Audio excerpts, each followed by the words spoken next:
ये छोटी सी कहानी गांव में रहने वाले एक बूढ़े व्यक्ति की है जो अपने 25 साल के बेटे के साथ गांव में रहता था। वही आलू की खेती करता था और उसी से जीवन यापन करता था। पूरा साल उसी से अपना खाना पीना, उसी से हर चीज़ आवश्यकता की पूर्ति उसी से हो जाती थी। लेकिन एक दिन ऐसा हुआ कि उसके ऊपर विपत्ति का पहाड़ टूट पड़ा। उसके बेटे को पकड़ने पुलिस आ गई और जब उसने ये देखा कि पुलिस मेरे बेटे को पकड़ कर ले जा रही है तो वो कहने लगा, अरे मेरे बेटे का दोष क्या, इसने क्या किया, ये तो मासूम है, निर्दोष है। तब पुलिस वाले बोले कि तुम्हारे बेटे पर आरोप है कि उसने हथियारों की चोरी करी है और कहीं उसको छुपा दिया है। और उसके बाद वो उस बेटे को ले गए उसके और जेल में बंद कर दिया। उस व्यक्ति ने बहुत कोशिश करी अपने बेटे को छुड़वाने की कोर्ट से, कचहरी से, लेकिन उसको इसमें कामयाबी नहीं मिली। इधर आलू की खेती का समय आ गया। अब वो आदमी बड़ा परेशान था, बार बार खेत जाता, घर आता कि अब कैसे होगा, कैसे जीवन यापन होगा, पूरा साल कैसे कटेगा। बेटा तो मेरा जेल में बंद है, वो तो कुछ मेरी मदद कर नहीं पाएगा। थक हार कर उसने क्या करा, एक चिट्ठी लिखी अपने बेटे के नाम, बेटा आलू की खेती का समय आ गया है लेकिन तुम यहाँ पर नहीं हो।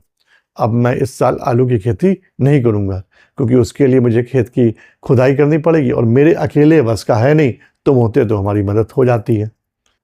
और जब ये चिट्ठी उसके बेटे को मिली तो उसने अगले दिन उस अपने पिताजी को एक टेलीग्राम करा और उसमें लिख दिया कि अरे पिताजी, भूल कर भी खेत की खुदाई मत करना, वहीं तो हमने सारे हथियार छुपा रखे हैं। और अगले दिन क्या हुआ कि पुलिस की एक जीप और एक ट्रैक्टर में कम से कम 20 मजदूर उसी खेत में पहुंच गए और पुलिस की निगरानी में उन मजदूरों ने पूरे खेत को खोद डाला, लेकिन उन्हें कहीं भी हथियार नहीं मिले। निराश होकर पुलिस वाले वापस चले गए। इधर बूढ़े व्यक्ति ने अपने बेटे को लिखा, बेटा पुलिस वाले आए थे खेत में हथियार ढूंढने के लिए और उन्हें हथियार नहीं मिले। मुझे मालूम है कि तुम निर्दोष हो, तुम्हारा कोई दोष नहीं है। जब ये चिट्ठी बेटे को मिली तब अगले दिन उसने फिर एक टेलीग्राम अपने पिताजी के नाम करा और उसमें लिखा कि पिताजी, खेत की खुदाई हो चुकी है, अब आप आलू की बुआई कर सकते हैं, आलू की खेती शुरू कर सकते हैं। दूर रहकर मैं इतनी ही मदद आपकी कर सकता था, चूंकि मैं निर्दोष हूं, ईश्वर ने चाहा तो जल्दी ही फिर मिलेंगे।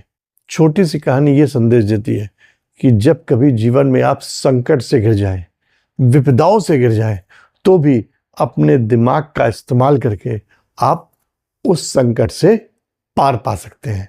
वास्तव में हर समस्या का हल होता है, आज नहीं तो कल होता है। तो ऊपर वाले पर भरोसा बनाए रखिए, विश्वास बनाए रखिए।